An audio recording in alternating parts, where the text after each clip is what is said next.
Hello, it's Sagebo. Welcome to NFL Live Week 15 of 2018. With me today is Yellow Evan, Yes. Hello. Clem, So, Imposter, hey, hey. and Doctor. What's up? So the question today, as we start off the show, is going to be what's your biggest surprise so far this season, and For me, probably the Denver Broncos. I realized it was obviously a coaching GM change. They went from being a pretty bad team to a pretty good team in a heartbeat. Even though in a relatively fast time, it's like 2 years ago they were the one. I think they won one game, and I think last year with the whole Sam mess, they missed the playoffs, and they're in a pretty competitive AFC West. And they managed to out of nowhere just popped up, and now it's just pretty much killing everybody. Darren Warner has pretty much gone from a backup quarterback on the Patriots like 3 years ago to an average to slightly above average NFL HC starter. all right, interesting. We'll go to Imposter now. What's your surprise of the season so far? I spent so long looking for one, and I found one, and he took it. Oh, So, so shout out again. Talk about the Broncos. yeah, they've been pretty good in the competitive AFC West. I don't think many expected them to be this competitive, especially with the Chiefs and Raiders. In hindsight, the Chiefs haven't looked all that great, but yeah, they've turned things around over the past couple of years, and right now they're sitting second in the AFC. Clem, your surprise? I'm gonna go with my former organization, the Cleveland Browns.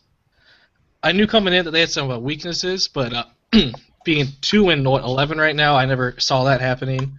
I think they're 2-12 actually, aren't they? After today, Yeah, they Um, won. I just They are 2-12. I didn't obviously the Jay Watts pick was absolute garbage shit, but I didn't think that would be bad enough. Their defense would be front seven. I thought would be good enough to help anchor them at least, but their defense is just so bad, and Don Williams has been absolute garbage this year. So only bright spot is Ryan Clark, frankly. Ty Miller too.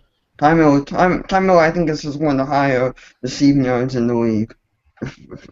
I'll check the stats. All right. As he checks his stats, Doctor, do you have any response to Stormstopper's accusations that the Packers should be fined by the league? I will confirm that we put our physical aggressiveness on high. We may or may not have been hoping to injure Norris Brookshire. The way it turned out, it turned out okay for us. It turned out very well for us, even. But I don't think you can fine us for enacting a game plan option. Yeah, you can't fine him for playing the game of football. It's a man sport. People get Exactly. hurt. If your It's ACL tough. is weak, then you're gonna fall behind. Let's just Doctor, wait. what's your surprise for the season? Oh, that's actually very on topic. It's the Chicago Bears. When you look at their schedule, they had one of the hardest schedules coming into the season. They were absolute garbage last year. They were the worst team in the NFL by far, and they come in and they're 10-4. I mean, it's absolutely unreal what Darman has been able to do with them. They are in one of the hardest divisions in the NFL, and while they were projected to be at the bottom of it, they've ended up at the top somehow. It's unreal, really. Brookshire and Gaines have matured their connection. Their defense has stepped up. It's crazy. Darman's low-key a great coach in the site. I mean, his Duke record won't show it because they've had no talent, but in the NFL, he's always done well. Overperformed whatever talent he's had. I think my biggest surprise of the season, I'm going to stick with a player this time. It's going to be Aaron Shea. Hell yeah. First overall draft pick, former Heisman. But, like, did anyone see him being this good? I He's did. arguably a top 5 quarterback this season as a rookie. He's taken the Colts to a division crown. I mean, I wouldn't have picked a rookie starting quarterback to just come in and change a franchise around like that. He's a Well, big Pro Bowl. Well, to be fair, his combine was great accuracy, and look at Harold Simmons. Sometimes with a QB or Ernest McCready. Sometimes with a QB with a great accuracy, he can fall off a few years, and sometimes do very, very well in the game part of the year. So that's not too surprising to me. He's a rookie, dude. He's a rookie. You would Yeah, think it would that's take a true. year or two more. Yeah, you would think he needs some time to develop, especially with how much the league has matured in the last few years. Now we Well- got this fam. Well, Yeah. to be fair, actually, Jarius Jones had a really good season last year, if I'm remembering correctly. Not top 5, but it was still a very good season. So there was precedent for it. Also, I am going to shout out Coach Emperor for having a fantastic season and being a Coach of the Year candidate. Yeah, shout out to Emperor. Doesn't look like we have many other questions in the chat I box. think everyone's kind of screwing around a little bit. Yeah. So let's go with question number 2 real quick. What QB prospect do you think is a bit under the radar? Since we just had Saluna put out an article with David Kaplan highlighted. If you don't have a QB really under the radar, just praise another collegiate QB coming up. We'll go in reverse order this time, so Doctor's up first. Ha ha ha. Wrong person to start with. I'm just going to talk about you should Christian have an Barkley idea. for a minute. You should have an idea. Because AJ Rogers is bad. Alex Rogers is bad. Jason Johnson is bad. You guys got to be looking. I mean, did you see Thursday Night Football? Ooh. Everyone has flute games sometime. All right. So I'm going to talk about Christian Barkley for a second, just because I feel like he's a very controversial quarterback. Some people think he's good, and others think he is absolute garbage. Actually, only one Danger thinks he's garbage. I haven't heard anyone else shit on him. I think Christian Barkley is garbage. I think he's an 82 who's a bit overrated. I actually agree with you there. I think he's a decent quarterback. Like, maybe if you sit him for a year and then start him, he'll be good. I don't think he's going to be very good right out the gate. I don't think he's going to turn around any franchises. If you're really desperate for a quarterback, I could see him filling the hole, but he's not going to do anything more than that ever. All right, we're going to move it to Clem. My guy from the ACC is Luke Williams. I think first year he was kind of meh, but this year he's really turned it on in the pass-heavy offense. And look at, especially recently, he's played outstanding. He's a guy you're gonna have to sit for 2 to 3 seasons before you let him go out there and play. But I think he's a guy who has the size, who has the ability to go out there in the NFL and make it work. Yeah, Luke Williams and then Christian Barkley. Imposter, what are your thoughts? I'm going to take one that's on the radar here. What about Andrew Davis from Northern Illinois? I mean, he's been playing phenomenal over the past couple of years. Definitely one of the best quarterbacks in the MAC, and arguably the country, in my opinion. Yes, you'll have to sit him a year or two, but I think he can. I think he has what it takes to turn a franchise around. Yellow, what are your thoughts? Or it's Philip Gray, I guess. I mean, statistically, he's done decent in college. Statistically, of course, Michigan with a weaker out-of-conference schedule kind of play. But I mean, he's a name to throw out there. I'm not gonna say he's gonna be good. But it's a name to at least be warrant, I guess, some sort of discussion. Because he's been decent from what I've observed from a distance. Michigan's quarterback? Philip Gray? Gray, yes. Yeah, okay. For me, I'm going to go with Brad Davis, Texas. He's a reigning national champion. Everyone's super hyped up around Matty Swift, Joel King, Alex LaShore. I think Brad Davis is going to be shockingly successful at the next level. I like him a lot more than Christian Barkley and a lot more than Greg Shipp, who has sunk. That ship has sailed. But yeah, that ship is. Yeah, That Ship ship- was never good though, so there should have never been a ship for Ship. Ship has sailed. ship is sunk. It's about 2:40. Doesn't look like there's many questions in the chat box, so let's just get into There it. was one. There was Yeah, one. Gravy asked one. Number 1 Gravy. seed in the AFC. Number 1 seed in the AFC. All I right, don't know if it's specifically if it's Miami or New York. let's circle wagons. We'll do Clem first. Number 1 seed AFC. I'm gonna go with the Jets. having the 1-game lead. I know they have, I think, slightly tougher schedule than the Dolphins, but then they have the Titans, who have a terrible defense. Then let me look at their next schedule quick. If it loads up, sorry. Yeah, they have the Titans, and then Pittsburgh and Buffalo. They have a pretty easy schedule down the line, so I think they'll get at least 2 wins, go 13-3. Yeah, for reference, guys, the teams really competing for the number 1 seed is the Jets, the Dolphins, the Colts, and the Broncos. So we'll go to our other AFC guy, Yellow Evan. The other obvious pick, I think, most likely is Dolphins. Now they have Brian Brown back, and now they've been playing better. They no longer have a very inefficient quarterback, and Glenn, what's his name? I don't remember his last name, but now that they have Brian Brown back, I think they should win the remaining games. They really should beat the Chargers, especially with their coach not having been on in a long time. So at this point, it's close between them and the Jets, but I'd say it's probably a toss-up. But since someone already mentioned the Jets, I'm gonna go with the Dolphins. Yeah, that's never a bad choice. So, Imposter? I mean, the Dolphins have all the momentum in the world right now, on a 5-game winning streak as opposed to the Jets' 2-game losing streak. But Tennessee, I don't feel is going to be an issue for the Jets. Pittsburgh's kind of wild card, and Buffalo is Buffalo, so I think the Jets can go 13-3 and close this out. So yeah, I think the Jets will take the number 1 seed. And Dactor, your thoughts? Looking at the schedules, none of them are playing good teams at all.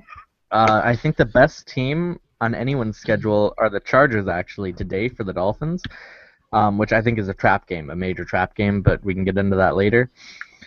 So I'm going to go ahead and say, most likely, every single one of them wins out, and then the Jets get the number 1 seed because they have the best record right now. I will say the Colts play Oakland at home, so that is a tough game for us. I missed Yeah. that. I'm going to go with a wild card. Shout out to Week 1 NFL Live when I said Denver Broncos were my dark horse for the season. I think they might not be the most likely, but they have a really good shot. They're a streaky team, and as you saw today, when Darren Warner gets it going, the Broncos are a really dangerous team. They've turned Jerry Rambo into a somewhat efficient running back, too. I think it's kind of impressive thing to do. For sure. And like even with Darryl Mack slowing down, their defense has gotten a lot better through trades. Like Gray Corbin. Is he hurt yet? No, he's actually not. He's having the best season of his life, and I'm kind of salty. But he's really good with the Rams. I wanted him, dude. I was salty when you guys traded him. At time, NFL Live crew, why do people come back from baby changing stations with the same baby? Well, you see, when a man and a woman love each other very much, they create a machine that turns food into waste. Oh, time, man. Sometimes time can really crack me up. The Sam. Jerry Rambo has always been good. I want to know what drugs you're smoking. His stats in 2016 were inflated, and his yards per carry was deflated because of running Smash Mouth. Don't give me that crap. The Sam might be low-key the biggest homer on the site. I know Trey and Danger get that shit a lot, but the Sam is probably the biggest homer. Maybe. I think if maybe he had like something to be homer about, it would show. Yeah. I think we got time for one more quick question. Who's your guys' shout-out for Heisman this season out of college? We'll just do names and start with Dactor. Asante Sowell from Wisconsin. He's having a ridiculous season. Yellow Evan, your Heisman pick. Well, Matty Swift. Imposter, Heisman. I don't think there's any question about it right now. I think it's Jez Durant. He's been tearing up the SEC so far. Wait, who? Jez Durant. Jazz Durant. Yeah, the Auburn running back. Clem. I'm going to go Jazz as well. If they win out, especially if they beat Alabama's defense with Jazz having a good game, there's no reason you shouldn't win it. I'm going Matty Swift. I'm going Matty Swift because I played the pass and he still put up 50. That guy's an animal. I don't know how to stop him. Hey, they only put up 47 on me, all right? Okay, we'll dive straight in. Thursday night football, Chicago Bears at Green Bay. And guess what? The Green Bay Packers just punched them in the mouth and also ripped out their spinal cords and ACLs. Absolutely murder them. And So, Doctor, what's your takeaway? How'd you guys do it? And what do you think of the Chicago Bears' playoff chances now that you've gotten that win? All right, how we did it. The first time we played them, our coaching situation was a bit of a mess. We've since improved it a lot. We've kind of made it more efficient. We've restructured our whole coaching thing. And so now I think that our game plans are a lot better. And coming into this one, if you look at it, Chicago really doesn't have the talent for the record that they have, and we were able to exploit that really well. And then you can't ignore the injuries here. I'm not sure when the two players are injured, but it had to have been a factor for JJ to have his best game of the season, I think. And as for their playoff chances going forward, I just don't see them getting into the playoffs at this point. We completely ruined their season, and I would feel bad if they weren't our rivals. But yeah, if you look at their roster now, they have a 70 and a 68 starting at defensive end, and a 65 starting at strong safety. They're just going to get ripped apart every single game, and they have a tough schedule, I think, ending it out. They're going to lose out and just barely miss the playoffs in a ridiculously competitive NFC. Another quick note: why was the switch between Alex Rodgers and Jason Johnson made again? Oh, this was our plan all along. We didn't want to potentially mess up the playoff picture, so we were always planning on trying our hardest against any team that had any chance of the playoffs. Oh, I see. Interesting. Interesting. So, Yellow Evan, do you have any quick takeaways out of that game? I'm mostly curious that I wonder if Jason Johnson did so well because Darman played the run, assuming that Alex Rodgers was starting. It's more of a curiosity. That's kind of my thoughts on it. So if Darman's listening in the shout box, please let us know. Clem, I think you were with me a few seasons ago when we were talking smack about Antonio Birch and how he was going to be such a major bust in the league.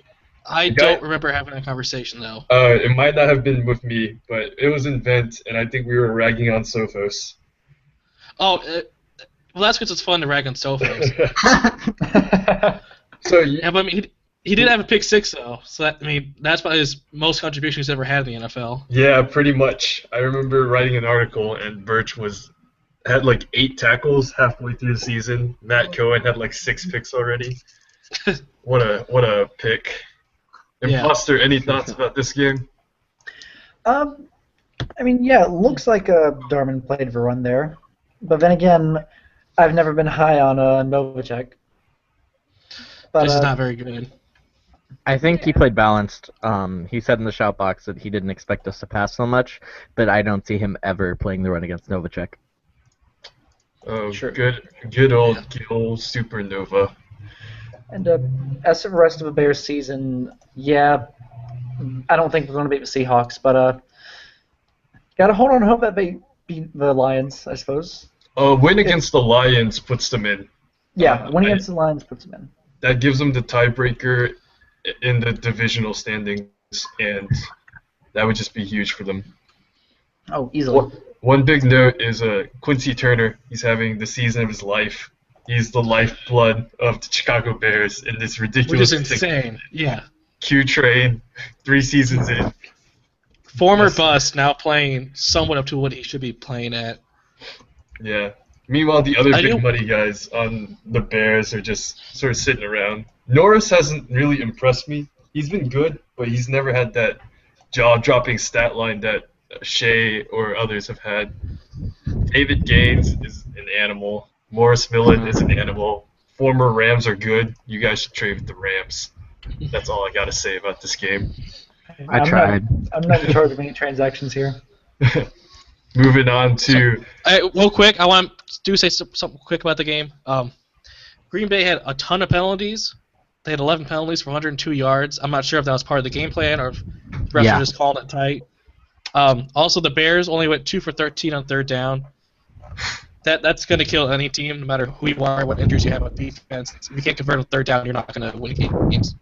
Absolutely cannot do that. Third down is important. Yeah, I can answer that question, by the way. That absolutely was a part of the game plan.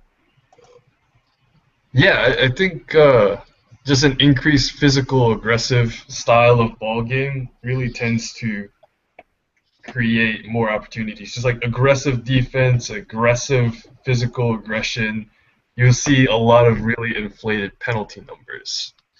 And inflated injury numbers. Yeah. Bounty Also, gate. shout out to Mike Taylor for getting the sack.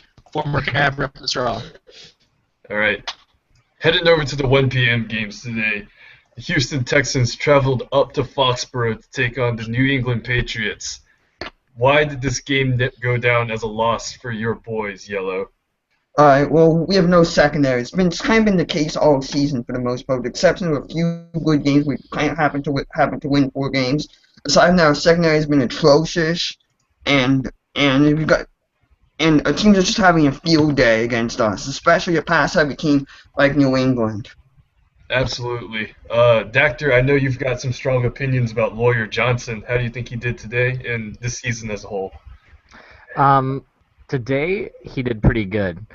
He exploited a very weak Houston secondary. I'm not going to say that this makes him a great quarterback because, let's face it, the Texans' defense is a bit of a mess right now. But he did just as well as you could have expected him or hoped for him to do. And on the season, considering the talent that's been put around him, which is non-existent, I think he's been excellent. Definitely. Imposter Coster, you've been a bit quiet. Any broodings about this game? I mean, looking at the stat line, except for maybe the one pick, you would think Houston would have come out with this game because Johnson's numbers are good but not great. In both cases, the running game was almost non-existent. But yeah, it's a good improvement for the Patriots in an otherwise meme-worthy season. Any thoughts, Club? Well, I've been ragging on Tommy Jones because he's terrible, but he actually had an okay game. He's been better the past 5 or 6 games. I know there was a scheme change, and he started consistently using a different set of routes. He's been a little bit better. I don't know if that's a coincidence or not. And it's not something I'm going to look into as the off-season years. But I'm at least a little bit more. I'm much more casually optimistic about Tommy Jones than I was back in December when I benched him for Harold Simmons before McGill traded away Harold Simmons for a 5th-round pick. And I do want to say that Gordon Kleinstesser had a good game, probably his first really good game in the pros. He's Yards and a touchdown. He's had a few good games. It's impressive because he's a wide receiver number 3 right now on the depth chart. Because I've screwed with the depth chart way too much, and I don't want to ruin team chemistry, so that's why he's a wide receiver number 3. Yeah, Also, Cleveland had a poor offensive line showing, only 7.1, gave up 2 sacks. So that Offensive line have been down this year. Well, they have an offensive tackle injured, and they don't really have a very good backup. Mhm. plus they traded their best offensive lineman away too. Yeah, there's a lot of troubles with both teams, but I think they might be both slowly trending upwards. Tommy Jones has had a good 2 weeks. Lawyer Johnson I think he's had a good season considering what's around him. It's just about defense for these two teams, and I think they're going to hit defense hard in the early rounds of the draft. If the Patriots can get a running game and some offensive line help, Lawyer Johnson could have a really, really good year next year. Absolutely. Now we're going to move on to the other big game, Denver, that we've been praising all morning, against the Buffalo Bills, who are an absolute train wreck. Man. Denver blows out Buffalo 33-17 in Buffalo. Imposter, what are your thoughts on your Darren Werner just tearing up? Oh yeah, he had a pretty good day. 22 for 30 passing. That's 73%. Buffalo's just too much of a train wreck, really. Like, I'd say. Can't really go on that thought. But yeah, Warner had a good day. Rambo, decent. Defense really held up though. But real quick, who's the kicker for Denver? Sam Sarahi, the Hawaii kicker. He's a rookie. Okay, I had two I missed think extra he's Hawaii. points in the first quarter. He's a great kicker, actually. If you look at Okay. the game report, it was snowing. Oh, Yeah, 35 and Which, snow, by the yeah. way, Darren Warner, what? 10 yards per attempt and 4 touchdowns in the snow. This makes it all the more better. Talks a Well, lot who have the about Patriots this. have in their secondary, though? I mean, they have Keyshawn, but who else is really back there to defend the Yeah, pass? I wouldn't be able to name a single defensive back for Buffalo. They're in a rough situation. I feel like they have a good defensive line. They have Ortiz, Kendall Hill, Man-Bear Pigs right behind them. I think with the quarterback issues that they've had this season, along with just a lack of a secondary, Buffalo's hurting a bit. They're Or offensive line. I think they've had some O-line injuries, but even without those injuries, offensive line wasn't that good. Oh, Yeah. guys, Sam Zahiri was injured. Oh, Sam Sahiri was injured. Oh, Or Sahari. So they probably got a punter in there kicking. That's probably why they missed those extra points. Okay, that explains it then. yeah. With a foot injury, you probably shouldn't be kicking field goals. Just Nah. a general idea, Especially Ball's against right in the Buffalo. middle now. Well, especially in Buffalo. so what's everyone's thoughts on Joaquin Younger? We'll just put it out to the panel. He's He been had a solid game. I mean, nothing spectacular, like no turnovers. Could have done a little better rushing, but I think he got sacked at least once. That probably brought down his rushing numbers. So, I mean, not bad. And for a QB with such a low overall, he's not that bad, but I don't think he's ever a starter in NFL HC or anything. To be fair, he's better than what Harold Simmons was for the 3 games he was actually in Buffalo. So he's an upgrade over Simmons on paper. Yeah, I think Buffalo's going to be in the market for a quarterback in this draft. So I think Joe Quinn's a guy that he's the guy that you have to sit for 2-3 years to let him develop. He's not a guy you can count on to start going forward. Yeah. He's a decent game, actually pretty good, but yeah, definitely not starter material yet, and No. may not ever be. But that's to be seen. Yeah, shout out to Cade, Imposter Coster 2016. Joaquin Younger may never be an NFL starter. End quote. I don't think that's too controversial of an opinion, Oh, though. maybe Buffalo. If you want Greg Bierria, just PM us. We'll make a deal happen. Greg Bierria still on the table. Anyone listening? For real. Indianapolis Colts 10-4 beat down on the Cleveland Browns, the woeful Cleveland Browns. You have to pay him like $6 million. That's all. At this point, is any Cleveland performance shocking? I think the Ryan Clark performance this week was shocking.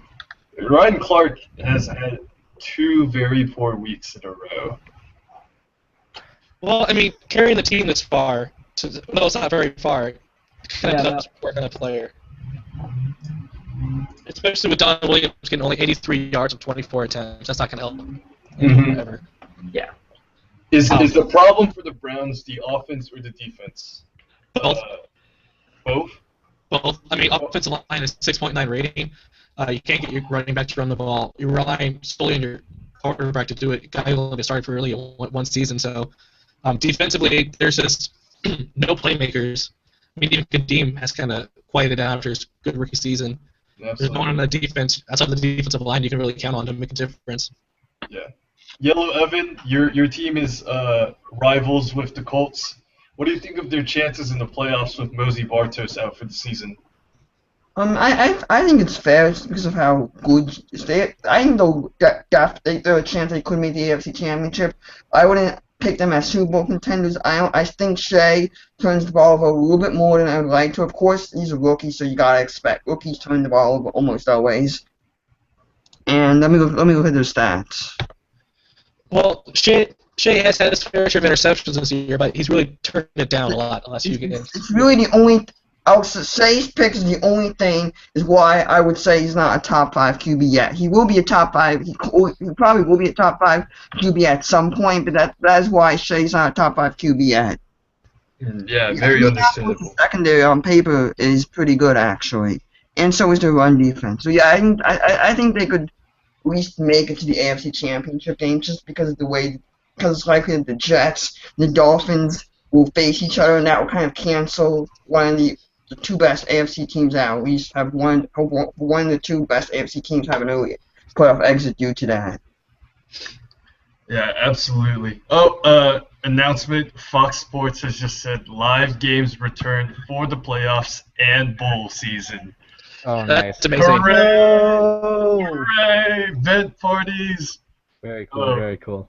Okay, back to the game, We're a real-life professional show, everybody. Yeah, we gotta do everything professional. 100%. So I do want to say something else to my team, so I don't want to take up too much time, but the Colts were 8 for 13 on third down. So it's really tough to stop an offense if you let them convert over 50% of the third downs.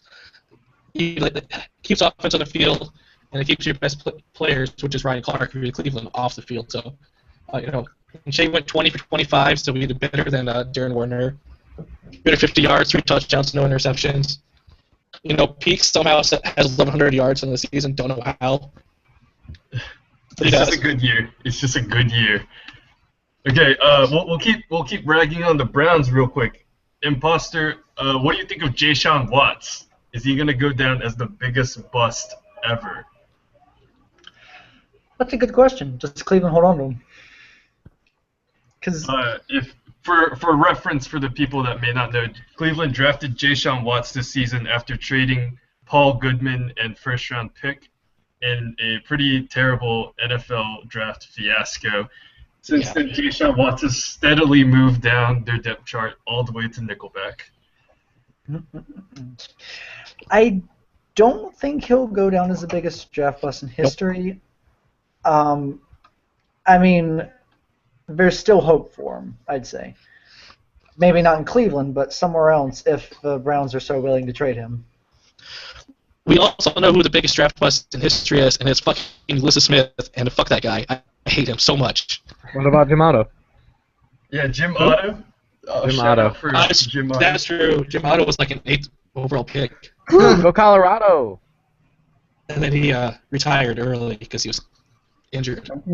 I'll be happy he realized everyone hated him, so he was like, fuck it, I'm out. Yeah, man, Jim Otto, after that ACL tear, he just absolutely left. I think Jayshon Watts will give some of these guys their run for their money. During the live game against the Cardinals, aka the Toilet Bowl, earlier this season, Jayshon Watts had either 1 or 2 really crucial defensive pass interferences called on him. He's been regularly torched all season by whatever receiver matches up against him. Time will tell, but he's a struggle. It's not looking good right now. Yeah, that trade made no sense to me whatsoever, all ever. Yeah. I know the Colts needed the Browns needed a cornerback, but that wasn't the way to do it. Absolutely. Aaron Stapleton, who we picked up in the 3rd round, who's a 74 overall, has had a much better season than Jayshon Watts has had. Mm-hmm.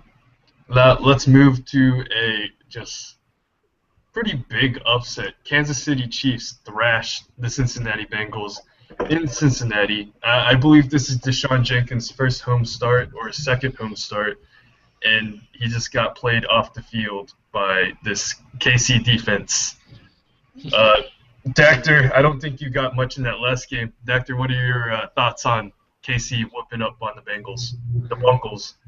I think this was almost a perfect storm for the Kansas City Chiefs because Malik Dawson is a defensive tackle. Yes, he's like one of the better pass rushing defensive tackles in the NFL. And Cincinnati was missing 2 interior linemen and had virtually no one to replace them. That kind of explains the ludicrous sack numbers. And then as for the Cincinnati defense, I'm guessing that Trey just must have fucked up their game plan somehow because I don't see how this supposedly decent Cincinnati defense just gets thrashed like that at home. One guy I really do like on the Chiefs team is Hines Mertens.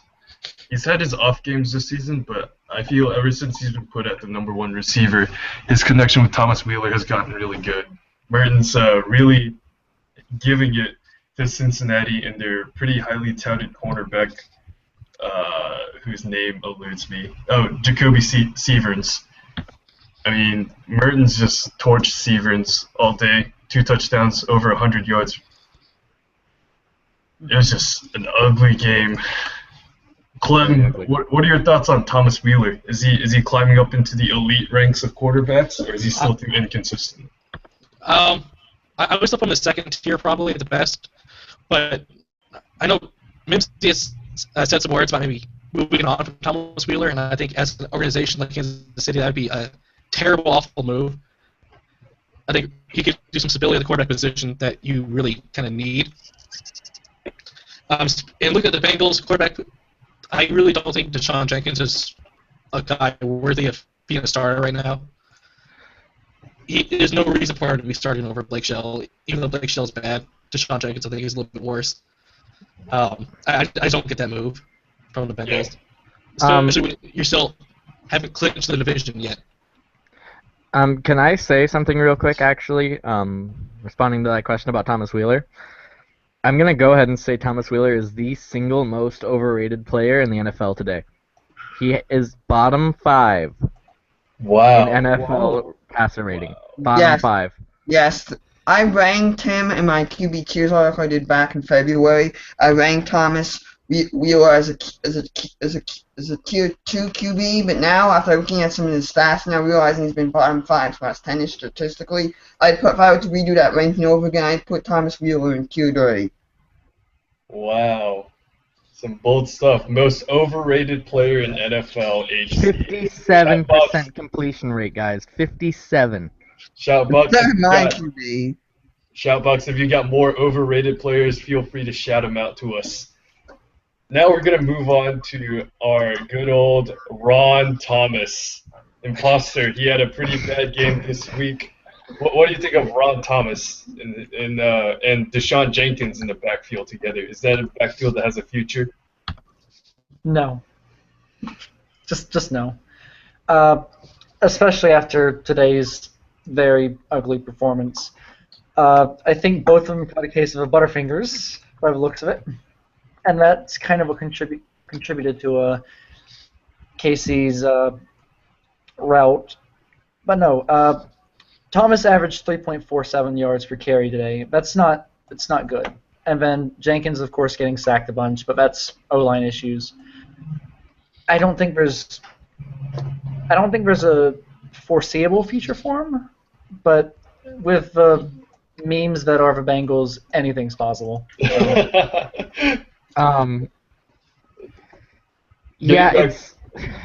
It's hard to really hold Ron Thomas accountable, though, even with the 2 fumbles, because with the situation that I described earlier with the O-line injuries and everything, he was probably getting hit literally the second he got the ball on multiple occasions. Yeah, but that's not the first time all season he's had a terrible game. He's never really had a really good stretch of games. He's still a rookie, and they haven't had some offensive line injuries, but he's going to have a future in Cleveland, Cincinnati, because they don't ever give up on players. So he'll still start next season, maybe the season after that. Well, he'll start for a while. He was a top 10 RB pick.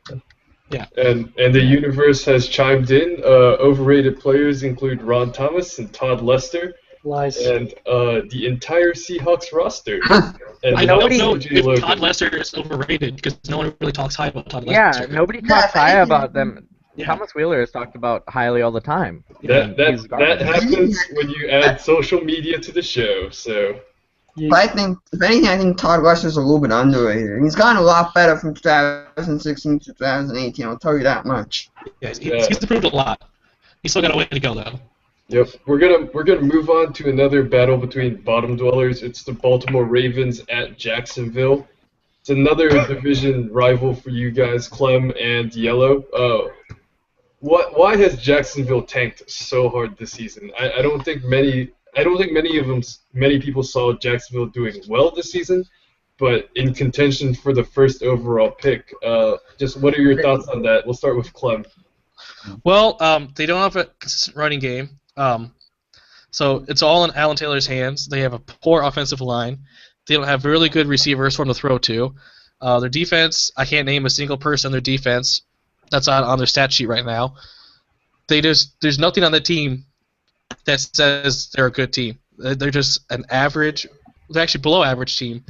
And at the beginning of the year, Alan Taylor had some more injury issues, which he's had his whole career because he's constantly getting hit. He's constantly the only person having to carry that team. If they don't address that, which they've never done, they're never going to win. They've never been good at building a team around Alan Taylor. It's always been the AT show, and he can't do that anymore. Absolutely. Yellow Evan, what are your thoughts on the Jags and their struggles? No running back, no O-line, just one good receiver, and that's a tight end, and the strong safety, Steve Reeves, was out for the year in like week 5. So those are the 4 reasons, really. Yeah, nice and succinct. We're going to switch over and talk about the Ravens now. Imposter, they started Greg Allen in place of Booker T. What did you think about his rookie debut, and what do you think about Baltimore as a whole in this performance? Oh, I mean, for the performance, Baltimore didn't do bad, but considering they're playing Jacksonville, it's kind of hard to judge it off of. As for Greg Allen, that's a decent day, I'd say. Then again, under 3 yards per carry. He did find pay dirt, which is good. It's not an impressive stat line at all. And he caught a touchdown pass. Yeah, So he found contributed twice, elsewhere. Well, yeah. showing that Um, versatility. He definitely isn't the future over Booker T, though. Booker T is definitely a far superior running back. Oh yeah. Yeah. I really like. I think the Ravens are definitely in a tank mode. So it didn't work this week because Jacksonville is in the worst tank mode. Heck no. I'm really a big fan of David Wells, receiver for Baltimore Ravens. Oh, he's really good. 6'5", speed receiver. I believe he was one of the fastest at the 2017 Combine, up there with. Go ahead.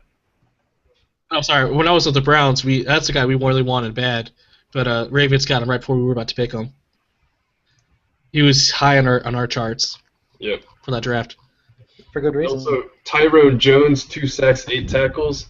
Talking to some of the underbelly people of the league, I've heard that there's been some offers made for Tyrone Jones from various franchises.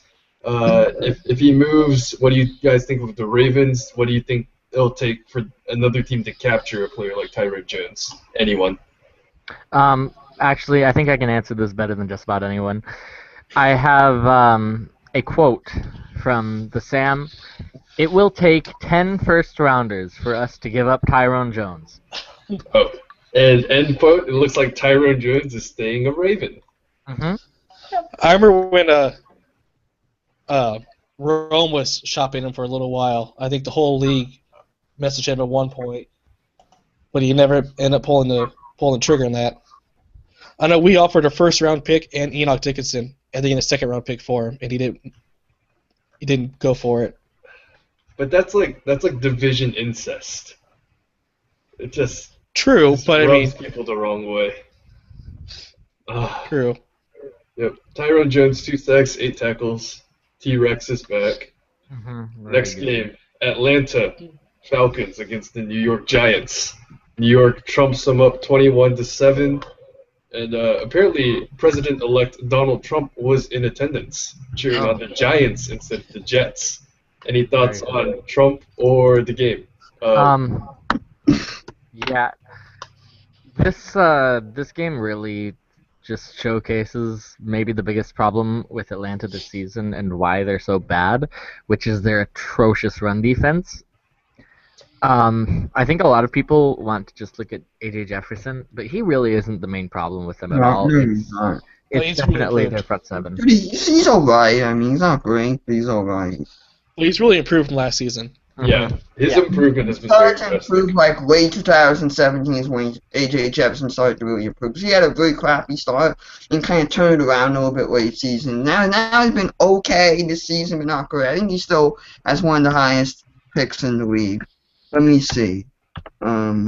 AJ Jefferson has 16 touchdowns and 12 interceptions and a QB rating of 89. It's not great, but I mean it's not off the charts horrible. At least that's some sort of production with a decent running back. On paper, you'd have a decent team.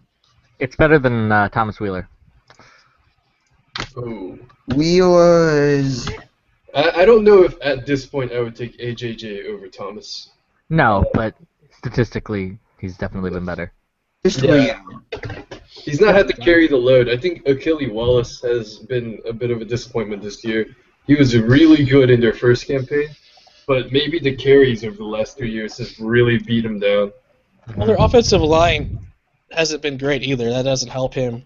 I mean, they had a 6.9 rating today. That's never going to help out your running back. Achilles averaging like 4.85 yards per carry, which isn't that bad in this day and age since it's kind of been somewhat of a down year for running backs in general. And now we look at the Giants' defense. Imposter, how did they get so much pressure on AJ Jefferson? Well, the disappointing O-line for Atlanta is definitely a big factor, I'd say. So yeah, offensive line rating 6.9, not great, easily exploitable. That's terrible for the NFL, actually. Yeah. Not great's a very big way to overstate that. 6.9 in the NFL is terrible. Yeah. They are That's missing like- one offensive tackle, but That's it. like basement level.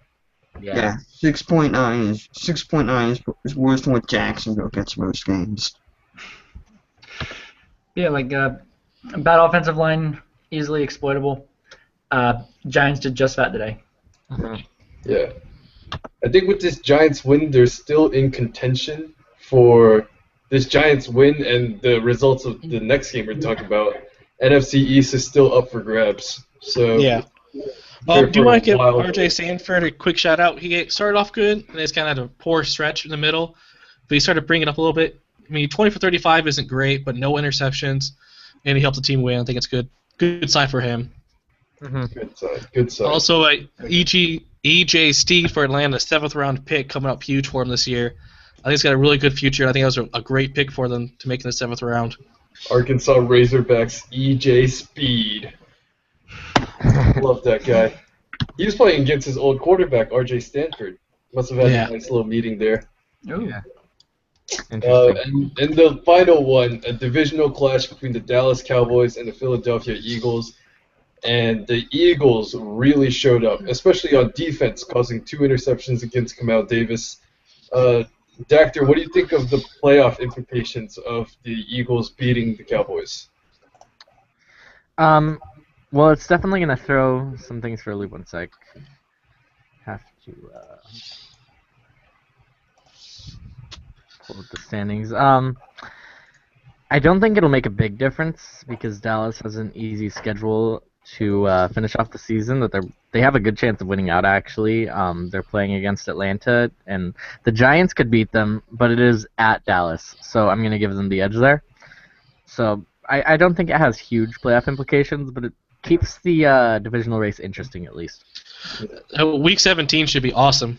All 4 teams are playing against each other, so the division should probably get settled in Week 17. That'd just be awesome to watch. Yeah, that'd be very exciting.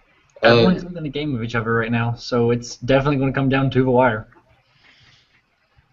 There's just a lot of if factors on each side. I thought Kamal was really stringing together a good stretch. I think Dallas had 6 games in a row before this week.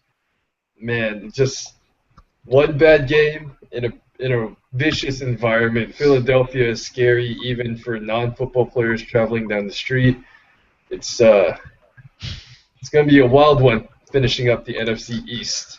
I mean, Von Abraham still had a really good game. 27 carries for 150 yards and a touchdown. So I mean, Philadelphia at least got them out of the end zone most of the time, but they still weren't able to stop them completely. The same could be said in reverse for Troy White. Oh yeah, he had a good game too. Now That's kind we're of gonna move on. We're gonna do Saturday afternoon or Sunday afternoon picks for the 4 p.m. games. First up, the big one, the big kahuna, Miami Dolphins at 10-3 against the San Diego Chargers at 7-6. A Dolphins win means the Chargers are out. A Chargers win, and they're still got hope. And not only that, Miami doesn't clinch playoffs. If Miami wins this week, they're clinched, and the Chargers are out. So, who are we taking around? Let's start with Yellow Evan. The Dolphins. Come on, folks. I think people underestimate Miami all of a sudden, and the Chargers coach hasn't been on in like a month, so. Okay, Clem. Yeah, I'm gonna take Miami. You know, they're finally healthy. I think they're probably one of the best teams in the NFL for sure. San Diego's had a really good couple seasons after being an expansion team, but I still think they have a little work to do to complete their team. So I'll give it to Miami. Imposter. I gotta go Miami here. As I said earlier, they have momentum here. As Yellow pointed out, their coach hasn't been on in quite a while, so that's definitely going to be a factor here. I like Miami in this one. Doctor. I mean, I think you have to be very willing to take a risk to take the Chargers, but I will say this is a major trap game, and I don't know. I almost kind of see the Chargers doing it, actually. I think that they have a good coach, even if he hasn't been on in a month. They seem to have good game plans. They pull out upsets a lot, and they're pretty healthy, and that was their main problem earlier in the season. So, yeah, I'm going to go with the upset. Right. I'm gonna stick with the crowd. Miami Dolphins take it. I have it 31-14. It's gonna be a pretty big game, pretty big win, and it'll be a clinch for the Dolphins, which lowers the AFC spots down to 6 up for grabs, or 3 up for grabs. Pittsburgh Steelers 6-7 against Oakland Raiders. It's another battle between two teams that can make the playoffs. We'll round the wagons once again, starting with Yellow Evan. Wait, the Raiders game? Yep, Raiders and Steelers. Raiders. Pittsburgh's has been a little bit. Both teams have bad lines, but I think at this point, I think the Pittsburgh running backs due for a bad game, and now that Nick Hall is back for Oakland, I think Oakland could potentially even blow Pittsburgh out, because with Nick Hall and Oakland's actually blown some teams out bad, like the Saints, when Nick Hall has been healthy. So now I think Oakland's gonna make a playoff surge and probably secure a wild card spot in the AFC West. So Oakland for Yellow. We're gonna go to Clem. I'm gonna go Oakland too. Pittsburgh's a trash team. I really don't like them. I don't understand how they have 6 wins right now. Their offensive line is terrible. So I'm gonna go with Oakland in the blowout. This should pretty much. It won't officially end it, but it should pretty much end Pittsburgh's season. Imposter, heading to you. Pittsburgh's sort of a wild card, but I want to take the safe bet and go with Oakland. But I don't think it's going to be a blowout here. I think Pittsburgh shows up and makes it a lot closer than anticipated. And Vector. Oakland is going to thrash Pittsburgh. It will not be a close game. It will be a blowout. Pittsburgh doesn't have a will to win at this point. I would be surprised if they really expended much effort in their game plan. Nick Hall is just going to go nuts. See, I have Oakland winning, but I think it's going to be a lot closer than some of you expect. I have it down as 17-10 Oakland, with Pittsburgh Steelers taking an early lead. Their defense holding their own against Nick Hall, but Nick Hall just finding that groove. Hall the triplet in the end zone, 3 minutes left. Call it. Keep in mind, if Pittsburgh wins this, we're only a game out from the Bengals, so I wouldn't say they have nothing to play for. Mm-hmm. Oh, they have something to play for. There's not a very good team. Yeah. Next game is a big one now that the Bears lost this morning. Detroit Lions at 8-5 against the Arizona Shitbirds at 2-11. We're still gonna make picks for this round table. Sorry, guys. Starting with Yellow Evan. Which one is this? Hold on, I have so many tabs open. What game was it? It's Arizona hosting Detroit. Oh, Detroit. Not only Arizona's run game is horrible, but their secondary, like statistically, is one of the worst in the league. And I kind of think people are underrating that. I don't even know where you even draft you Arizona. I mean, you really have the worst defense in the league, unfortunately. And they were actually, it's kind of surprising because they were actually a pretty decent team. They were like, last season, they were like 8. I mean, really finished 8-8, and now this year they seem to come off the cliff. I mean, to be fair, they do have a nice young QB, and they do have a nice wide receiver. But I'm not, actually, I was up there in terms of one of my surprises for the season that we talked about at the beginning of the show. Even though I didn't mention them, I thought about mentioning them. Yep. So we got one Detroit pick. Let's go to Clem. Detroit's gonna run a train through them. Elvis Williams is gonna have 150 rushing yards.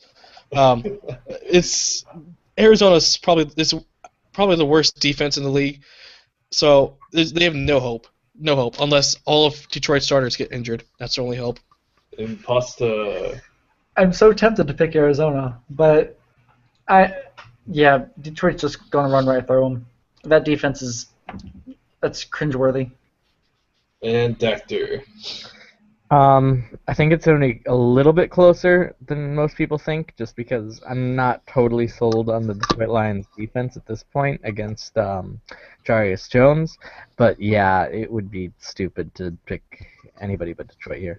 I got Detroit 42, Cardinals 3. It's gonna be a bad day. Stay at home, fans. Seattle Seahawks 11-2, facing off the Minnesota Vikings 5-8. Let's round the wagons. Yellow, your pick. The Seahawks.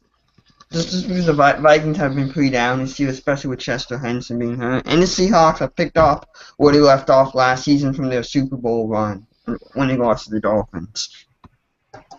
With that said, the Seahawks probably might slip a little bit just because they lost their running back for the out for the season like 3 or 4 weeks ago. So I wouldn't be surprised if they had an early playoff exit. But I still expect them to easily beat the Vikings. Yep. Clem, your pick?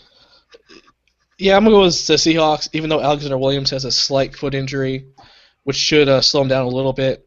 Minnesota had a couple bad injuries to their team. It's just Minnesota, I don't know what to make of them as an organization. So I'm just going to give it to the Seahawks just because they're a much better team right now. Impasta. Well, yeah, I gotta go with the Seahawks here. Vikings haven't looked too good over the past couple weeks, especially last week. That's not. The Seahawks have a tendency to drop games where you wouldn't expect them. I'd say. I don't think that's the case here. I think the Seahawks will win handily. Dactor.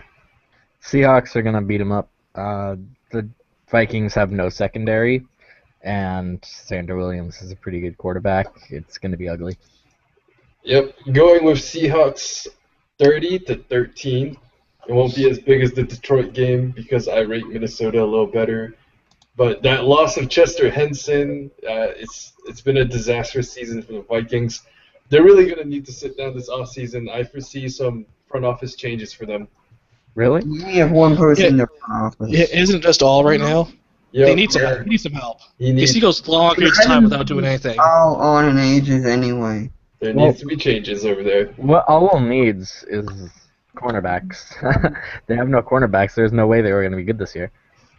I mean, to be fair, they have the QB and they do have the running backs. So they have a great start in general.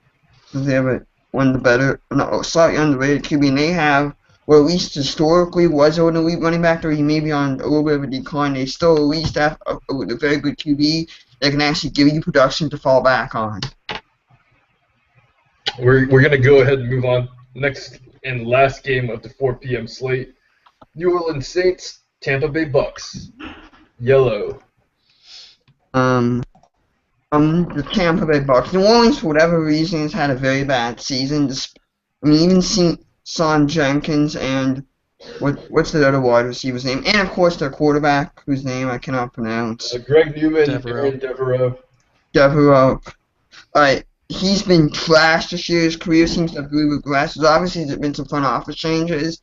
And they've just tanked. I realize they're in a tough division. Well, not tanked really, but their production has gone down. They go from being a runner-up in the NFC to now potentially one of the worst teams in the NFC. Sure, they're in a tough division, but The QB is just throwing picks left and right. Even though he did have a good game against the Packers the other night. That was because there wasn't a game plan set for the Packers, from my understanding. Clem, your pick? I'm gonna go with the Bucks. The Saints are a mess right now. I know they just made it to the NFC Championship game, but that's a totally different team than what they have on the field right now. Kevin Richards is retired, so Oh yeah. their Yeah. lifeblood of their team on the offense really wasn't Devereaux, but it was Kevin Richards, and now he's done. And they've been forced to throw the ball a lot, and we've seen that Aaron Devereaux just doesn't have what it takes to do that. Even Sean Jenkins has been underwhelming as a wide receiver. So, the Bucks aren't a very deep team. They're pretty shallow, but they're guys who do start, play well, work well together, and they just find ways to win games. Taylor Hayden's one of the most underrated quarterbacks, I think, just because Blitz is never on to ever talk about him. And Foster, your pick? Something's telling me to pick the Saints. I think Devereaux has a pretty big game today. I will take the Saints in the upset. Saints with the upset. That's 2 for the Bucks, 1 for the Saints. Doctor. Bucks. Even something I have to really think about. Just the Bucks are a better team. Yeah, it's really that simple. They're just a better team, better coached. Yeah. Yeah, I'll have to go with the Bucks. I don't see the Saints stopping this very underrated Tampa Bay Bucks defensive line's pass rush. With Devereaux sitting back there all day, I think he might be strip sacked a few times. That being said, I don't think the Bucks really have that much offensive firepower. I'm leaning 28-7 for the Bucks. Sunday night is a big NFC West divisional clash between St. Louis Rams and the San Francisco 49ers. We'll start with yellow. We'll just go straight from there. I think it's gonna be close, but I think I have to take the 49ers. They've been playing very well as of late, and I know. I love the Rams team too, but the 49ers have been playing well. The team's very explosive. They have some very fast wide receivers who fit very well with Tyler Lester. And it's gonna be a high-scoring game. I think. If I pick a team, it's gonna be close, but I'd pick the 49ers, but it could go either way. Clem. I'm going to go 49ers. They're on a great hot streak. Probably one of the hottest teams in the NFL. The Rams have improved a lot over the last season, especially on defense, but I think that the 49ers throw out so much explosiveness on offense that it's going to be tough for the Rams to keep up on defense. I think I'll agree with Yellow Evan. It'll be a shootout. Probably both teams get over 30 points. I think it'll be a fun game to watch. Impasta. Well, I got to go with here. The 49ers. Todd Lester is going to have a good game here. I wouldn't say it's going to be high scoring. I'd say we're going to talk mid-20s maybe. But definitely going to be a really close game, and it's just going to make the that shiny mess of the NFC West even better. Doctor. Alright, I'm going to get controversial here. I'm going to say the Rams win and win big. Oh. I think the Rams match up very well against the 49ers defensively. I think that I've always said this, that the 49ers offense is kind of niche and it can't adapt well when it's countered, and that's just the case here. I think the Rams have the right personnel and the right scheme to beat the 49ers. I think the 49ers defense is going to look bad. And yeah. Okay, well, as the owner of the St. Louis Rams, I will take the Rams. I think this game will be very high scoring. I'm thinking 50s, 40s range. Both teams have very explosive offenses, and what it's going to come down to is who just wants it more. And due to the amphetamines I've been giving my players, I think they want it more. Injuries on both sides are pretty bad. You have the Niners maybe missing their top tight end and one of their top receiving threats, Ben Thomas. Meanwhile, the Rams are really banged up in the secondary, but they have Brandon Sauter back. It's just going to be a fun game to watch. I expect a lot of touchdowns on both sides. It's a good time. It'll be a good time. But Rams 52. 49ers 45. Remember last game, it was only 27-24. So, Yeah, but that was last game. This is this game. but like, if that's any blueprint for what's coming up, Okay. And one big note for this game is that a Rams win means that they go to 11-3, and a Seahawks loss means they go to 11-3. All these teams are one game back from each other, or a half game back from each other, something like that. I think it's one game back from each other at this point. It's just going to be really close to call. NFC West might have 3 representatives in the playoffs, or just 1, depending on how the next 3 weeks implodes. So get your shots out, boys. I'm hoping it's 3. Yeah, it's I kind of want to see it even as a neutral observer, even though I'm not even an NFC coach. I kind of want to see it. It'd be kind of cool to see the 49ers and I want to see one. offenses in the playoffs. Yeah, in my heart, I think it'll be 1. I think we'll kill each other and knock each other out of the playoffs. Just the way it'll shake out. It's going to be ugly. I can easily see the 49ers winning out the next couple of weeks. I think they've got a lot of good going for them right now. So I think they're 9-4 right now. 9-5. 9-5. Yeah, so they finish 11-5. I mean, I don't know if they'd win the division at that point either. I don't know if they have that tiebreak over the Seahawks. They split Seahawks the games beat them against the the first Seahawks. time around. I know that. No, they split. They're already done playing the Seahawks. Yeah. So Yeah. there's a lot of options to come down to it. Seahawks divisional record gives them the edge, but anything can happen. Anything's possible. Anything's cool when you're Monday night, the New York Fighting James Dale is taking on the Tennessee Titans. Let's start off. Yellow, your pick. The Jets, but I think since James Dale is not a very consistent quarterback at all, his accuracy and his combine was poor. So I have some doubts about him, but still, the Titans are a very erratic team, so anything can really happen. We swept them, but the Titans also we beat Oakland, so pretty much anything could happen with that team. But I obviously the edge is to the Jets. But I would not be surprised if that game was closer, even if the Titans won outright. The Titans are just a weird team, and I think the Jets are falling back to earth a little bit. But I'm still going to take the Jets. Clem. I'm taking the Jets. I think the Jets' defense is too good. The Titans' defense is not very good. Even with Justin Glass being healthy, they weren't very good. With him being, I think, hurt the rest of the season, they're just really shallow. I think James Dale, even if they play James Dale over Weggert, I still think that there'll be enough to get them to win. It'll probably be like a 17-14 type of game if they play Dale. I can see that happening. Imposter, your pick. Yeah, Jets are going to win this one. Might be a little closer here. Yeah, that defense is going to shut down Tennessee. James Dale. What to make of James Dale? James Dale's God. James Dale. People, We have confirmation that James Dale is playing. Yep. So I'm going to go somewhere around 2014 Jets. Ooh, pretty low. We're going with Dactor. All right. If Eric Weggert plays, the Jets will win. If James Dale plays, the Jets will also win. Their defense is too good. I don't see the Tennessee Titans breaking it, and if you can't score, you can't win. I'm gonna take Rams East. I think they're gonna surprise the Jets. The Jets have a really, really good front seven, that's for sure. But I'm not very. I think they have holes in their secondary that might be exploited. The Titans sneakily have a very good 1-2 combo at receiver. Also Vaughn St. Clair at tight end, who can light it up.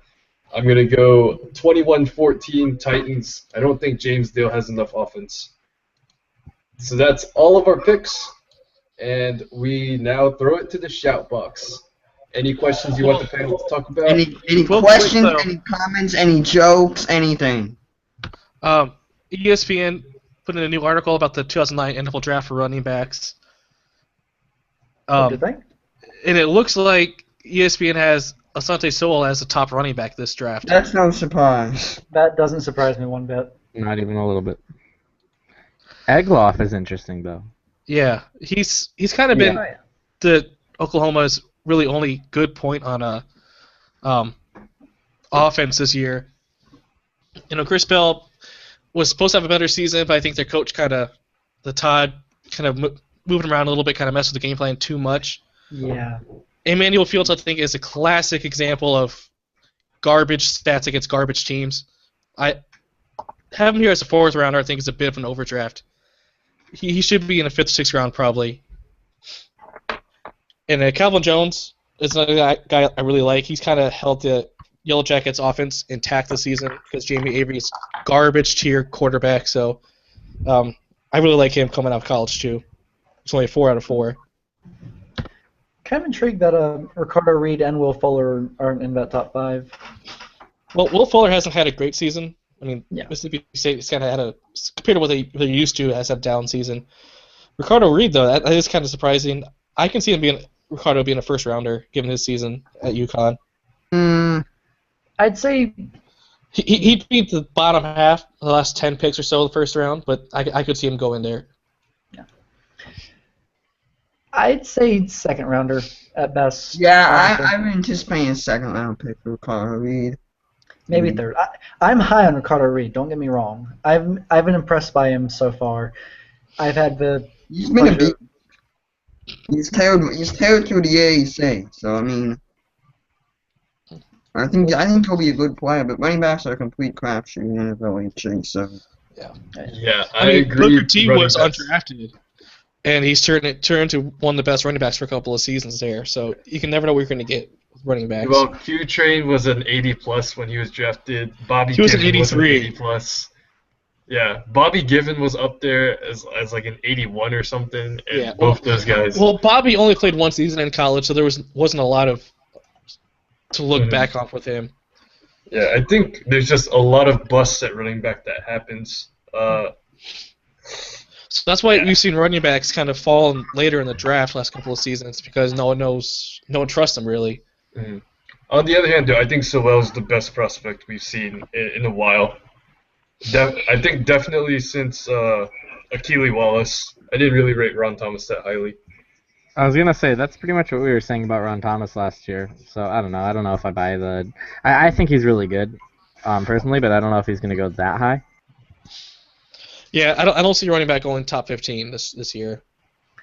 I could see Sowell being a first rounder, maybe Reed sneaking up in there a little bit, but definitely not top 15. I think he will definitely go top 10. Almost definitely. Who's Sowell? Someone will go out there to look for him. There will be a trade. Yeah, if he's still available at 10, someone's going to trade. I just don't see that happening. I don't see him falling any lower than 15, actually. There's a lot of teams that need running backs, so I can see him going top 10, top 15. A lot of teams need offensive line too, so I see Mhm. people going for offensive line more than they would trade up for a running back. But is this offensive line class good? There's not many names that stand out. There's no. It doesn't matter if it's good. People are gonna reach for offensive line because it's Yeah. needed. And the There's thing no- is, Darnarian Sones. There's no. Big The fact that he Texas fell to lineman. 22 is stupid. That was dumb. yeah, and also just the fact that there's so much depth as far as how, like, good running backs. There are a lot of them. There are like almost 10 of them. So you don't have to go really early if you want a starter caliber running back this draft. I think the opposite. There's been so many running back busts. There's guys I would just stay completely away from. Guys like Shanko, guys like Matheson.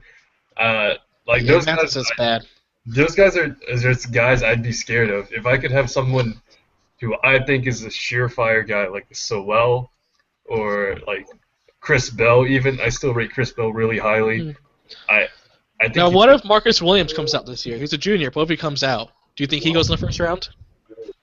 I don't know if Marcus goes in the first round. Maybe not He's yet. had a little bit worse of a season than they did last year, but I think he still had a solid season. One thing I look for is just a big explosive game. Like Sewell will have 300-yard explosions. Chris Bell will have 5 touchdown outings. Marcus is around like the 100-yard, 1 touchdown, 2 touchdowns range every game. He's consistent, but Yeah. I feel like someone with the potential to be a home run hitter gets more attention and gets a higher draft pick. So that's why I think Marcus would probably be a second or third. He'd be very similar to Sean Egloff, like in the article. Jumbo did ask a question. He wants to know our Super Bowl predictions. Who makes it and who wins?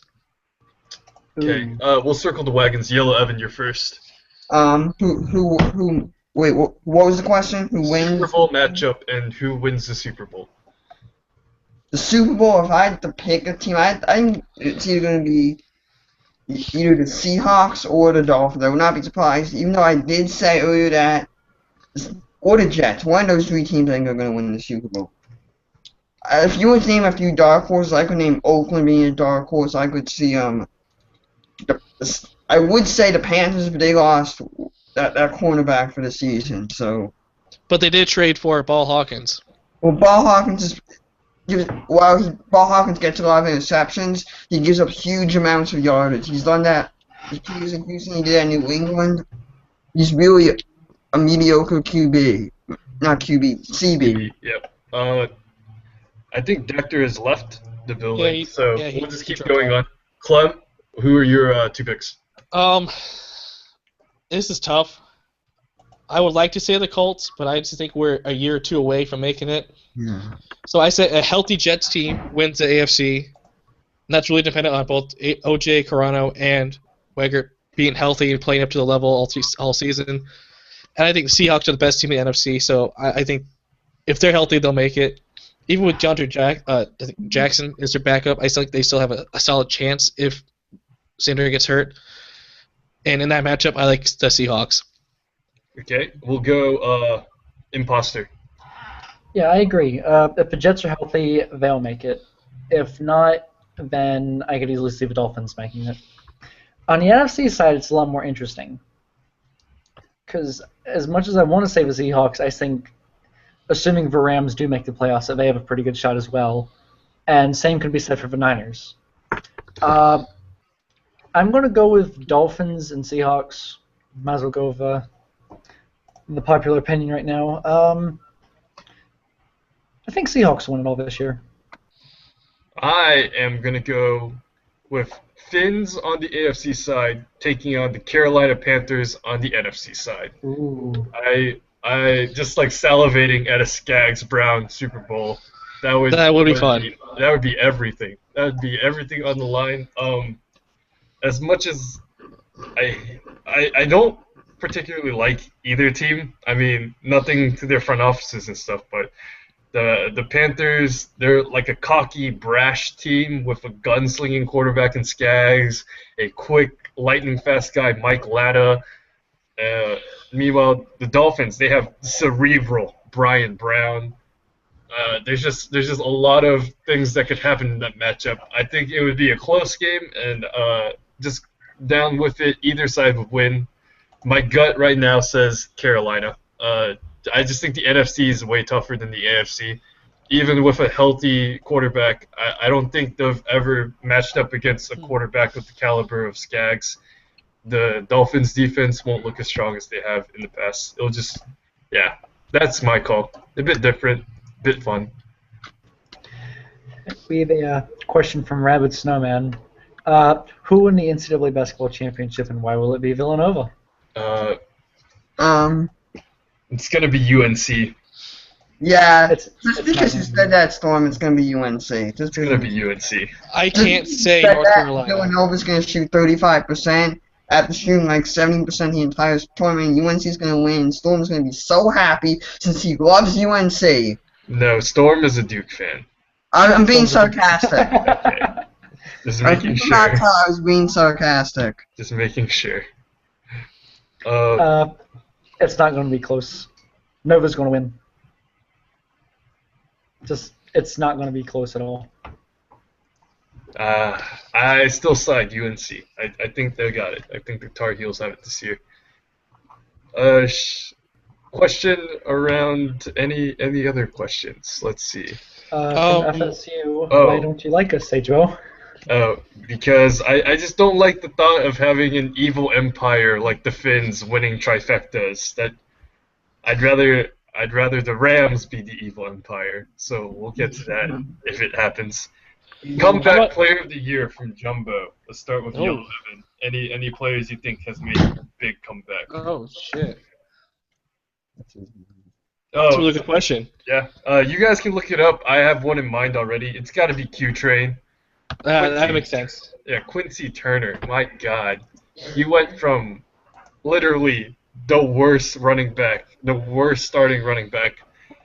Meanwhile, then, like now, I wouldn't say he's the best, but he's definitely up there for this season. He stayed healthy. He's pounded out yards. He's done exactly what the Bears needed for them to be in the position that they are now. Big fan of Quincy Turner. I think he deserves the award.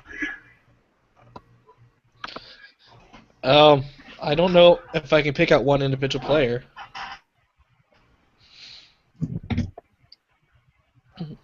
Yeah, no one really comes to mind either, to me, to be honest. I think Quincy has to be the guy to win it, given what he's had done in his career to what he's done this season. So that's 2 picks for Quincy. Let's move to something that may be easier to answer. We'll go with MVP. Who is this year's MVP? Yellow Evan. You sure? Skaggs are probably, he's probably been the most healthy of all the elite quarterbacks on winning teams. So I think Skaggs kind of gets it because, well, Skaggs or Murphy. Because Brian Brown's been hurt, Nick Hall's been hurt, Eric Weggler's been hurt, so, I mean, that kind of leaves... Or maybe another dark horse could be Xander Williams. All right. Clem, what are your thoughts? It has to be Skaggs. He's the only full-time starter with over 70% completion. He's got 127 quarterback rating, 4,000 plus yards, 33 touchdowns. He's been the best quarterback this season, without a doubt, leading his team to most likely a playoff spot. So it's got to be Skaggs. Unless something tragic happens the next 3 weeks and he just shits the bed completely, it's gotta be Skaggs. Gotta be Skaggs. Imposter. I can't disagree with these guys. Skaggs has been lights out almost every week, and I think even if he shits the bed in the next 3 weeks, he still wins MVP. What? That's how impressive he's been so far. Yep. Skaggs is good. Murphy's a good shout as well. Hold on. I gotta be right back. Just give me like 5 minutes. Okay. You're fine. Yeah, Skaggs is probably the odds-on favorite right now. Murphy's a good shout for the spot. I really see it as a 2-horse race at this point. There's not been a running back that's just taken over for their team. Von Abraham's not really had the season that he has had in the past. Plus, he's had some injuries. Yep. The top receiver right now is Dan Nomolini, and you see where the Green Bay Packers are headed. So it's got to be Skaggs or it's got to be Murphy.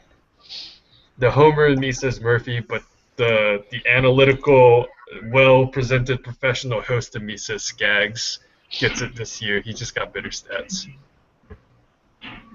Another easy question, probably be defensive player of the year. Has anyone stood out for you guys in the defensive frame of mind? Quentin Smith. Quentin Smith.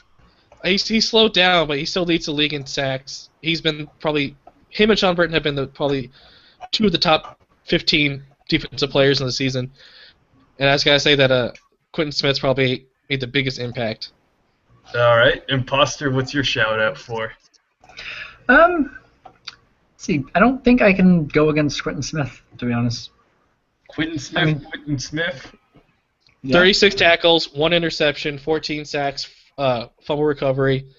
Just electric season for him. I'm going to go with Dalaroy Smart out of San Francisco. 88 tackles, leading the league, along with 2 interceptions, 2 sacks, 2 forced fumbles, 2 fumble recoveries. He's a do-it-all man for the San Francisco 49ers. I wanted him so bad. Quentin Smith has had a really good year. Cornerback-wise, Bashir Rodriguez, 7 picks. Gradishar, 7 picks. Will Hall, 6. There's a lot of big time players, but I think just because Dalaroy Smart does it all for his team, I think he would get my nod. Yeah, and I can see that easily. He plays in a linebacker, which is a little more versatile position than defensive tackle, much more impactful position, so I could usually see him winning it. Yeah. Let's see here. Rookie of the year. That's another question. It's gotta be Shea. It's gotta be Shea. It's gotta be Shea. There's no one else. Will Hull gives him a run, but it's got to be Shea. Yeah. Will Hall probably gets it on the defensive side, but Shea's got to get it on the offensive side. Yeah, they're just too good. Just too good. What's Been outstanding so far. Oh, another one. First round pick. Who gets the first round pick? For number 1 pick, you mean? Yep, the number one pick. My fault. Um, I'm saying the Browns. I don't see the Browns winning another game this season. well, would the Browns get it over the Jags? They're both 2-12. Yeah, because I think the Jags beat the Browns. I think they have the head-to-head. Okay, then maybe the Browns. 'Cause I think they're in full-on let's lose mode. There's no head-to-head here. There's not a head-to-head? Nope. Oh, they're You know, down by AFC's divisional record. Divisional record. Yeah, Jags are 2-3, and the Browns are 1-3. 1-3. Yep. What about the Cardinals here? Ooh, the Cardinals might get the nod too. It's there's a lot of options, but I think the Browns get it. I think the Browns have shown more. If go ahead. all these teams lose out, then by the divisional record, Cardinals will get it. And I don't see the Cardinals winning. I don't. Yeah. I mean, at least the Browns and Jags have put up a fight in a lot of our games. The Browns and Jags have, I think, a quarterback that they can win on. I think Jerry Jones is a really good quarterback, but still not a guy you can really count on to lead a team like the Cardinals to victory much. So we get word from Alien. Divisional record does not matter for the draft. If they are in the same division. Okay. Okay, then I'm just to say Browns. I don't know. Yeah, it'll go down to whatever the tiebreakers are. And tiebreaker is strength of schedule for Jumbo. So I don't know if there's a way to look that up real quick. Strength of schedule. Wait, Rome has that, I think. And I think by that metric, it would have to come down to the Browns or Cardinals, Jags, just based on their division. Cardinals playing a much tougher division will have a probably stronger strength of schedule. I'm gonna go find this real quick.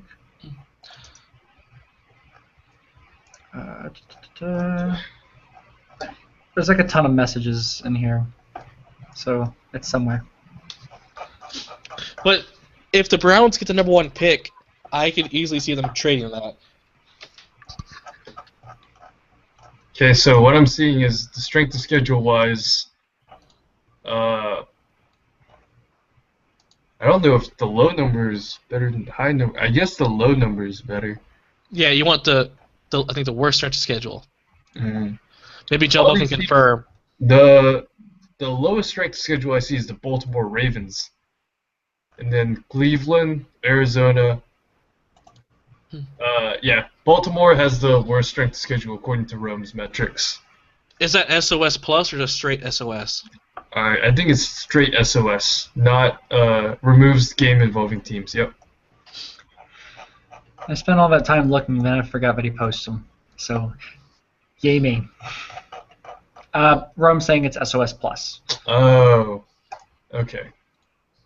So yeah, someone will have to go crunch out the numbers. I don't really know what the tiebreaker scenarios are, but we'll handle that all at the end of the season. Yeah, but if the Browns get the number 1 pick, look for that pick to be on the trading block pretty much immediately. Given the Browns' needs, I don't think taking their needs at number 1 is a smart decision. I think they're in the market for a free safety and market for a linebacker. I don't know if there's really an outside linebacker that's worth number 1 pick in this draft.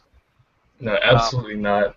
The Offensive only free line, safety I would take in the first round is Prince McGill, and it'll probably be in the later rounds. And they need a cornerback, but I don't think they're gonna take a number 1 cornerback. So the Browns, if they get number 1 pick, are probably gonna trade it.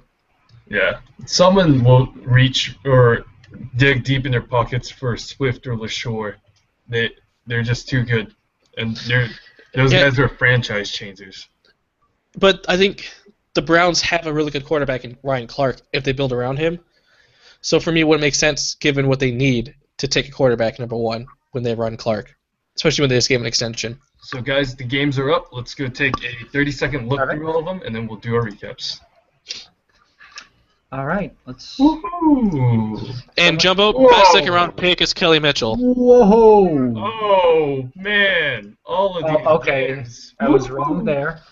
I haven't even opened them up yet, so. All right, what a showing! Damn it! I read it as 14, not 41. What a showing all around. Okay. Well, I wasn't wrong about that. Man. All right, so this was a fun slate. There's a lot to talk about. What's up, guys? Yes, I'm there back. it is. Welcome back. You've just in time for a recap of the afternoon games. Yep. So yeah. Let's just start off. Did anyone Miami Dolphins, San Diego Chargers.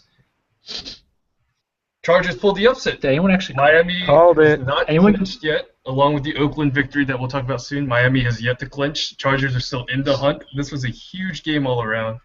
This would give the Sean Jets, Cole. if the Jets win, a 2-game lead in the division, which would almost certainly give them the division. At this point, yeah. Sean And the number Cole, one man overall of the seed. match. Former Patriot Sean Cole, man of the match. 130 yards, 2 touchdowns. Very good performance. Brian Brown looked good in his return as well. Is this his second game back? I Second think game, it's the yes. second game. Yeah, still no interceptions, 3 touchdowns. He's as good as before, but Keith Dunn showing that he's had a very good running back. So they need Marcus Berry to come back soon. I think Barry Yeah. comes back this week. Yeah, he's questionable with a toe injury, so he'll be back for next week. hmm Wow, Sean Cole really showing up. Like I said, guys, I called it. Yep. Just wanna Chargers, Yeah. put that out. Yeah, that's right. go Chargers, go. I think one thing no one's ever really talked about is Miami's wide receiver core really isn't that good. It's young, it's got some talent, but it's not really well developed. So I think they'll play, especially in the playoffs, they'll play a big role. Montgomery's their best known guy, but Rodney Montgomery just can't get it done in the end zone. He's got a slight frame. He's fast, racks up a lot of yards, but looking around on Miami's team, like he's outside of him, DJ Gibson's probably their best receiving threat, and he's not even that great. Yeah. Ricky tight end at a UNC. Next, we'll have the Raiders Oh, putting the cleat to the throat of the Steelers. Look at Nick Hall, 23 for 27, 436 yards, 4 touchdowns. Jesus. Offensive Player of the Week. He threw Seven. as many touchdowns as he had incompletions. So Meanwhile, Rob Core, for some reason, is still the fucking starter in Pittsburgh. 3 for 7 for 24 yards. No reason he should be starting in that team. nice. The Raiders just put their cleat on the Steelers' throats. I mean, there's nothing else we can say about it. So remember when I said this Oh, would be God. closer than expected? You were wrong. Did you guys expect 45-0 or more? No, I was expecting more like 31-7. Okay, then I was dead wrong. So I thought it'd be closer. I thought the Pittsburgh's run game would actually give them a chance, slow down the tempo, but nope. Triplet roasted them. Rex Walsh roasted them. I mean, Triplett had 8 catches, 164 yards, 2 touchdowns. Yeah, Yikes. 1 touchdown was for 30 yards, other ones for 38 yards. yeah. There's just nothing you can do against that. Emmett Spears got it done on the ground and through the air, catching a 19-yard touchdown pass. This was a vicious blowout. Gives Oakland a lot of momentum heading into the last 2 weeks. It's gonna be good. Pittsburgh had a 6.7 offensive line rating. They also went 0 for 10 on 3rd down. Let's just Vicious. face it, Pittsburgh's offense is terrible in every way. Yep, I think That's this how you knocks win Pittsburgh out of the playoffs. Just I don't think it technically did. They could because still. the Bengals yeah. lost. The Bengals lost. I think the Steelers are still in. Mm-hmm. Yeah. Depends on Uh, tiebreakers. Depends on tiebreakers because the best 'Cause they now split- that the Steelers can finish is 8-8. Yeah. And the worst Cincy can finish is 8-8. Yep. And they split the head-to-head. So So it then it depends comes down on to division record. yeah, it depends on if Cincy loses Vera last divisional game. Yep. That'll be interesting stuff to watch. But I think with the odds, since he's making the playoffs, almost 90%. Yeah. Okay. Next game, Detroit Lions at Glendale, Arizona. And So I was my wrong God, about Elvis Williams. He didn't get 150 rushing yards. He got 205. Elvis Williams. My God. 9 yards per carry. Not impressed. Not impressed.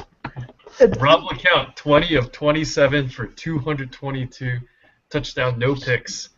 Just brutal efficiency out of the Detroit Lions. Even their defense got in on it. 2 picks, one from Keyshawn, one from McCready. Keyshawn took his back for a touchdown, of course. Of course. Of course. Of course. It wouldn't be Yes. an Arizona game without that. Oh, good old Keyshawn with a pick 6. Yeah, Arizona's full-on dumpster fire. They might have the first pick. Another team whose wide receiver core I don't really like is Detroit's. I really don't think there's one player you can count on to come up big for them. I think it's a bunch of slightly above average guys together. There's no one real star. I think Faneca Yeah. has never lived up to his rating. Hmm. He's never been that 96 that number next to his face says. I think he's more than above average for sure, though. Yeah. I But, think he's like very good to great range. yeah. So, yeah, that was a vicious beatdown. Let's go to another vicious beatdown. Slightly less vicious. Yeah, it's a lot. Seattle 35, Minnesota 17.